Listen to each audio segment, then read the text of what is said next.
আল্লাহর কসম, সৌদি আরবকে কিছু বলার আগে একবার চিন্তা করবেন। আপনাদের একটা জিনিস দেখাই, এই দেখেন কি পরিমাণ পানির বোতল, কোল্ড ড্রিঙ্কস, বিস্কিট, চকলেট। এইখানে খাবার মাত্র খাইয়ে রাখলাম।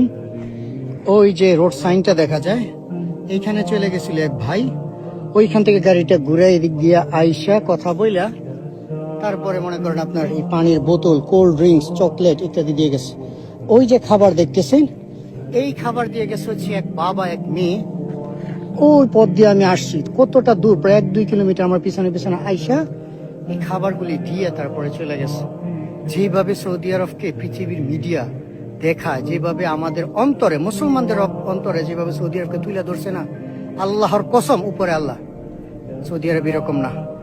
এবং সৌদি আরবের মানে রাষ্ট্রনেতাদেরকে যেভাবে মিডিয়ার মাধ্যমে আমার আপনার অন্তরে অমুসলিম খারাপ হিসেবে তুলে ধরছে, আল্লাহর কসম, সত্যতা না যাচাই করে যদি তারপরে তাদেরকে জাজ করেন, হাসরের মধ্যে আপনাকে আল্লাহর বিচারের সম্মুখীন হইতে হবে।